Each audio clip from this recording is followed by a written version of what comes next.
Ele é desbocado, imprevisível e por trás do seu skate e da sua camisa laranja esconde segredos que nem todo fã de Os Simpsons conhece. Bart Simpson já foi mais popular que o Mickey Mouse, teve músicas em paradas internacionais e foi banido de escolas na vida real. Nesse vídeo você vai descobrir 10 curiosidades profundas e bizarras sobre o garoto mais rebelde da TV e aposto que pelo menos vai te deixar de queixo caído. Se você cresceu nos anos 90 ou mesmo nos anos 2000, Bart Simpson era o onipresente. Ele estava nas camisetas, nos cadernos, nos comerciais e até mesmo em protestos escolares. Muito mais do que filho de Homer e bagunceiro, Bart se tornou o ícone da rebeldia, humor ácido e sátira social, um símbolo de irreverência que atravessou gerações. Mas por trás das piadas existe uma construção de personagem cheia de detalhes ocultos, histórias e bastidores e fatos que até os fãs mais dedicados deixaram passar.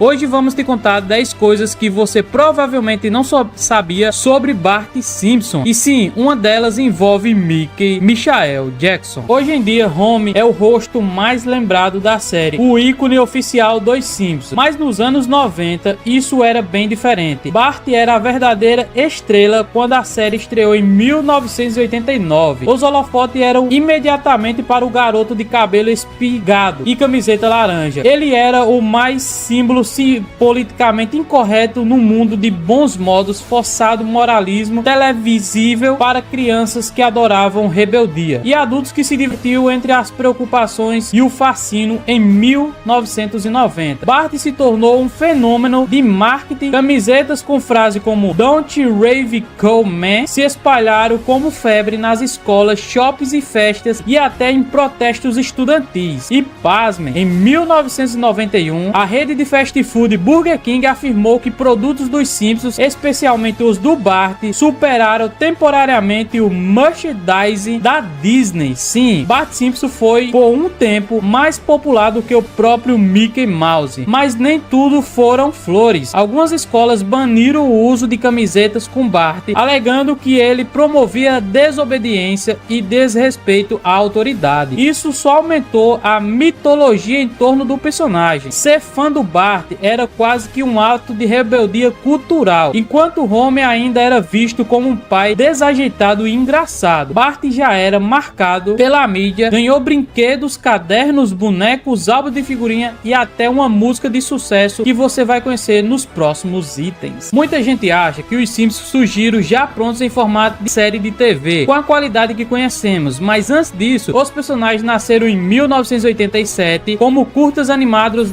dentro da The Tracy Ullman Show, um programa de esquete que ia ao ar na Fox. Na primeira versão, a animação era muito mais rústica, mal desenhada e com um tom mais cru e estranho. Bart, inclusive, não tinha ainda a voz afinada e caricástica de Nancy Cartwright. Sua entonação era mais rouca, os movimentos do corpo eram mais rígidos e seu comportamento era bem mais agressivo e caótico. Ele era muito mais do que um moleque rebelde. Ele era quase um pequeno psicopata de cabelo pontudo. Nesses curtas iniciais, Bart fazia piadas mais agressivas, mostrando menos empatia e sua rebeldia tinha um tom quase anárquico. A crítica ao comportamento infantil era mais seca, direta e muito menos cômico do que o que vem a ser depois. Com um sucesso inesperado, a Fox decidiu transformar os curtas em uma série completa e foi aí que os produtores começaram a humanizar o Bart, mantendo sua rebeldia, mas ele dando momentos de vulnerabilidade, inteligência emocional e até carinho pela sua família, mesmo que escondido entre sarcasmo. Mas o curioso é que muita gente nunca viu esses curtas e que quem assiste hoje fica chocado. Bart nesse começo parece ser um personagem completamente diferente, quase como se fosse um protótipo sombrio do garoto que conhecemos. Se você acha que Bart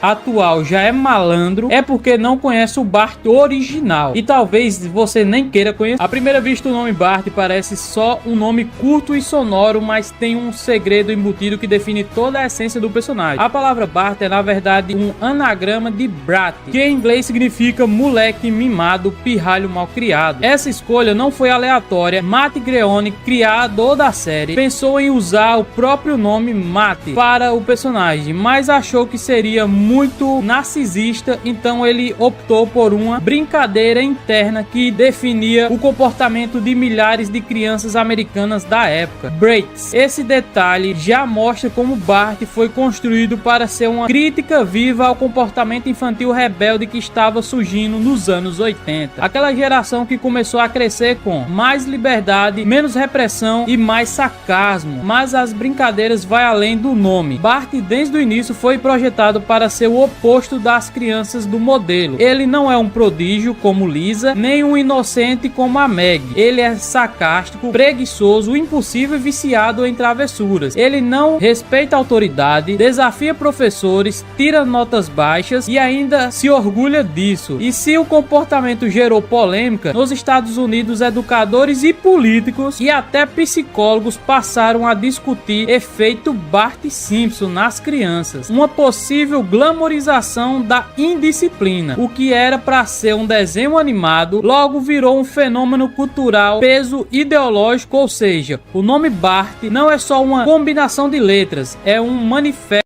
codificado, um pequeno trocadilho que deu origem a um dos personagens mais controversos da cultura pop.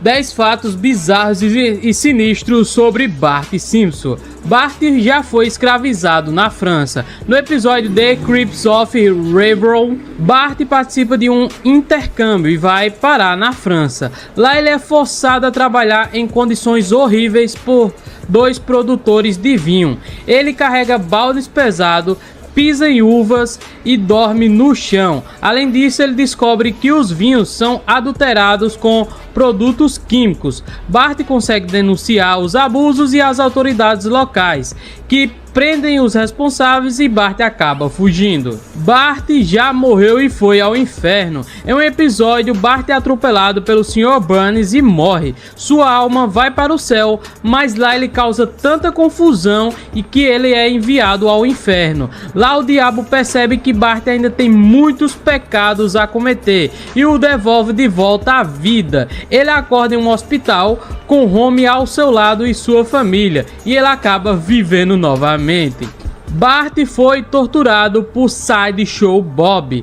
No especial de Halloween, Sideshow Bob consegue matar Bart, mas sem ter mais propósito na vida, ele o ressuscita repetidamente para matá-lo várias vezes de forma diferente. No final, Bart e sua família conseguem derrotar Sideshow Bob, transformando em uma criatura bizarra, metade humano, metade galinha e metade outros animais, e ficam zombando dele por tudo que ele fez. Bart vendeu a sua alma. No episódio Bart Sells His Souls, Bart vende sua alma para Milhouse por $5. Achando que não precisava mais dela, após a venda ele consegue sentir que algo está errado. Portas automáticas não funcionam mais para ele e ele não sente mais prazer nas coisas que gostava e sente um vazio desesperador.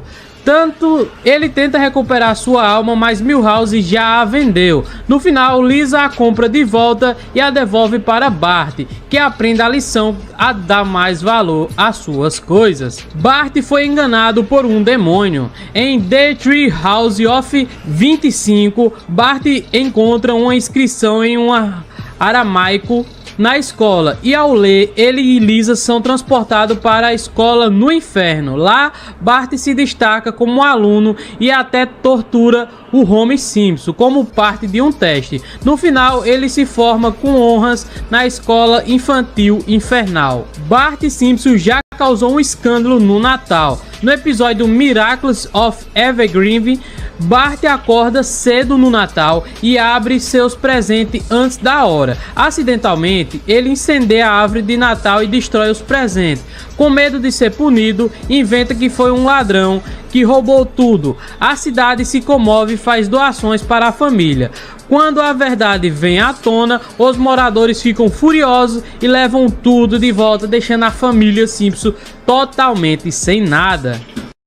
De Springfield causada por uma estátua, a cidade estava em ruínas. As pessoas, descontentes com a falta de progresso na reconstrução, clamavam por um líder. Meg, percebendo a necessidade de ação, se voluntaria para encontrar um patrocinador rico, disposto a financiar a reconstrução da cidade. Ela consegue convencer o Sr. Burns, o magnata local, a financiar a reconstrução. Porém, ele tinha uma condição. Ele quer que a cidade organize um grande show de talentos no estádio de Springfield, onde ele apresentará uma performance nostálgica. A notícia do show se espalhou rapidamente e todos na cidade ficaram empolgados. E Liz agora é assistente da diretoria e decidiu que a escola deve participar. Bart, como sempre o rebelde, resolveu fazer uma apresentação solo com truques de skate, mas as coisas não saíram como planejado. No dia do show, Bart acabou causando um caos no palco, mas o Sr. Burns, ao invés de ficar furioso, se divertiu com a bagunça e decidiu que é exatamente o tipo de espírito jovem e livre que ele queria reviver. Enquanto isso, Homer e Marge tentaram ajudar na organização do evento, mas como sempre, as coisas saem do controle. Homer, tentando impressionar o Sr. Burns, acabou acidentalmente derrubando o palco, mas a sua queda foi tão cômica que leva a plateia a dar gargalhadas. No final, o Sr. Burns, emocionado com o espírito da comunidade e a diversão proporcionada pelo show, decidiu dobrar o financiamento para a reconstrução de Springfield. A cidade é finalmente reconstruída e todos aprendem que, mesmo em meio ao caos e à desordem, a união e o espírito comunitário podem superar qualquer desafio. O dia em que Marge fez um pacto com o próprio diabo. No meio da noite, Meg começou a flutuar no ar, como se alguma coisa estivesse a segurando. Quando, de repente, Marge e Homer aparecem, mas só quando Bart jogou Talk Meg que a verdadeira forma do capeta apareceu. Mas tudo isso começou há 30 anos atrás, quando as duas irmãs de Marge faziam uma invocação do capiroto. E assim que o demônio apareceu, ele agarrou as duas pelo pescoço e elas não conseguiam se mover. Imediatamente, Marge implorou ao diabo que as libertasse. O capeta, muito astucioso, acabou fazendo um acordo com ela, que o filho amado seria levado embora depois de 30 anos. Mas o que Marge não esperava é que essa dívida seria cobrada. Então coisas sobrenaturais começaram a acontecer com frequência na família Simpsons. Homer então decide instalar câmeras para descobrir o que estava acontecendo. Mas exatamente às 3 da manhã, a porta se abriu e o lençol caiu no chão. E um taco de golfe começa a espancar o Homer. Depois de um tempo, o casal de repente ouviu um grito. E ao sair para ver o que era, a sala estava completamente destruída, deixando todo surpreso. No dia seguinte, Homer pediu para que instalassem mais câmeras por toda a casa. E já à noite, no quarto de Liz e Bart, Milhouse aparece do nada deitado no chão. E Marge sai caminhando como se estivesse possuída. Então, sem escolha, eles chamaram a polícia. E após uma análise minuciosa, confirmou que aquela chama era fogo do inferno. E alguém ali tinha feito um acordo que não devia. E agora estava completamente lascado.